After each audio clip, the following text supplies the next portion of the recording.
వస్తాను చూడు.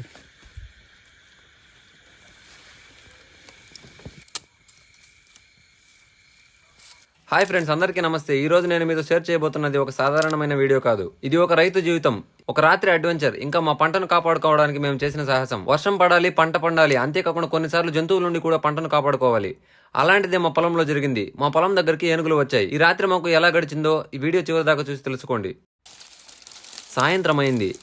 ఆవుల వెంట అడవులోకి వెళ్లిన వారు ఏనుగులను చూసి సాయంత్రం మీ అరటి తోటలోకి రావచ్చు అనే వార్త చెప్పారు. ఎందుకంటే అడవి పక్కన మొదటగా ఉన్న పొలం మాదే.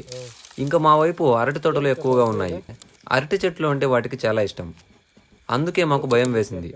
ఒకసారి ఏనుగులు మా అరటి పొలంలోకి వస్తే కొద్ది నిమిషాల్లోనే మొత్తం పంటను నాశనం చేస్తాయి. రైతు నెలల తరబడి పెంచిన పంట కొన్ని నిమిషాల్లోనే నీలమట్టమవుతుంది. అందుకే వెంటనే మేము ఒక ప్లాన్ చేశాము. మా అరటి తోటకు దగ్గరగా మా పొలం మధ్యలో ఒక పెద్ద చింత చెట్టు అయితే ఉంది. అది చాలా ఎత్తుగా ఉంది. ఏనుగుల దగ్గరికి వచ్చినా ఏమి చేయలేవు ఫ్రెండ్స్. అందుకని సుమారు ఒక 30 అడుగుల ఎత్తులో ఒక మంచిలాగా వేశాము. దాన్ని మేము అటక అని కూడా అంటాము. అక్కడి నుంచి మొత్తం అరటి తోట కనిపిస్తుంది.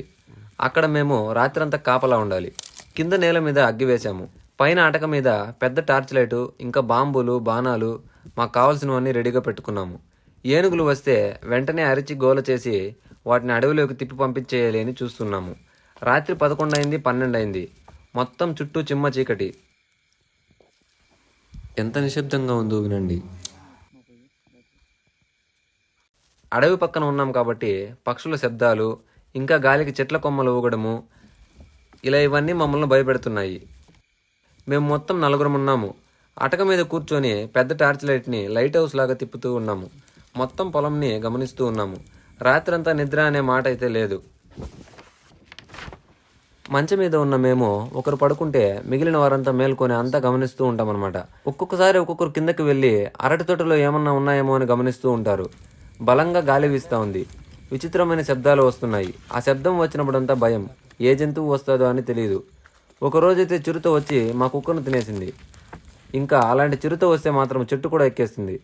అది ఒకవైపు భయం. మరోవైపు ఏమో పాములతో భయం. చెట్టులోనే ఉన్నాము. పాములు ఏ టైంలో వచ్చి అటాక్ చేస్తాయో తెలియదు.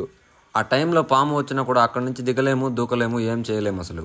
ఇంకా కింద అయితే మంట వేసుకొని ఉంటాము. మంట దగ్గరికి అయితే ఏ జంతువులు, దయ్యాలు, భూతాలు ఏమీ రావని మా నమ్మకం. ఇంకా సమయం రాత్రి 1 గంట అయింది. మా అన్నయ్య వాళ్ళు ఇప్పుడు దయ్యాలు తిరిగే టైం రా అంటున్నారు. నాకేమో ముందుగానే భయం. అంతలో ఏదో శబ్దం వినిపించింది. ఏమేని దిగి వెళ్ళి చూస్తే అడవి పందులు. అడవి పందులన్నీ వేగంగా మా వైపు వచ్చి మళ్ళీ 100 స్పీడ్లో తిరిగి అడవిలోకి వెళ్ళిపోయాయి. అవి ఎందుకు వచ్చాయో, ఎందుకు వెళ్ళిపోయాయో కూడా అర్థం కాలేదు. ఇంకా ప్రమాదం ముగిసింది అని కొంచెం హ్యాపీగా ఉన్నాం. ఈ నిచ్చెన మీదుగా ఎక్కినప్పుడు కానీ దిగినప్పుడు కానీ ఒక్కొక్కరే ఎక్కాలి, దిగాలి, లేదంటే విరిగి కిందకి పడిపోతాం. ఇంకా పందులను అడవిలోకి పంపించేసి మళ్ళీ మంచపైకి ఎక్కాం. ఇక్కడైతే ఒక ఉడత మా రగ్గులన్నీ కొరికి గూడు పెట్టుకుంది. అంతలోనే ఇక్కడే నిజమైన సినిమా మొదలైంది. మాకు మా దగ్గరలోనే పెద్ద శబ్దం అయితే వినిపించింది. చెట్లు అన్నీ కదిలిపోతున్నాయి. గజరాజులు వచ్చేస్తున్నాయేమో అని భయపడినాం. టార్చ్ వేసి చూస్తే నిజంగానే మా ముందరున్నాయి. వాటిని చూడగానే మాకు ఏం చేయాలో అర్థం కాలేదు. వెంటనే కాల్ చేసి ఎలిఫెంట్ ట్రాకర్స్ని పిలిచాం.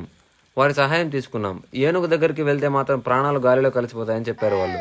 కానీ పంటను కాపాడుకోవాలని మేము వెనక్కి తగ్గలేదు. ఇంకా వాళ్ళ సహాయంతో బాణాలు, బాంబులు అన్నీ వేసి అందరూ అరిచి గోల చేసి వాటికి ఎటువంటి హాని చేయకుండా అడవిలోకి అయితే తరిమేశాం. ఆ టైంలో మాకు చాలా రిలీఫ్ అనిపించింది. కానీ మా పని అక్కడితో పూర్తి కాలేదు.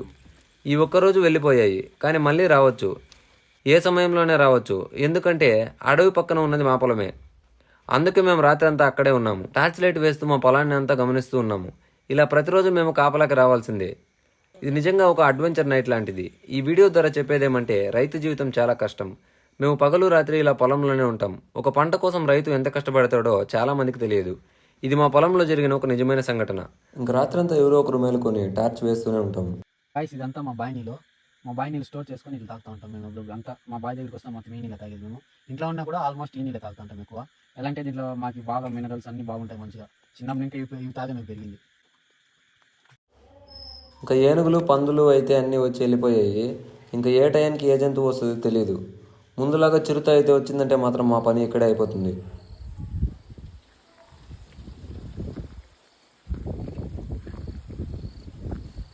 ఇంకా మొత్తానికి ఆ రాత్రి మేము మా పంటనైతే కాపాడుకున్నాము. లైక్ చేసి కామెంట్ చేసి షేర్ చేయండి. ఇంకా ఇలాంటి రియల్ అడ్వెంచర్స్ వీడియోస్ కోసం మన ఛానల్ని ఇప్పుడే సబ్స్క్రైబ్ చేసుకోండి. మరో వీడియోతో మళ్ళీ కలుద్దాం. ధన్యవాదాలు.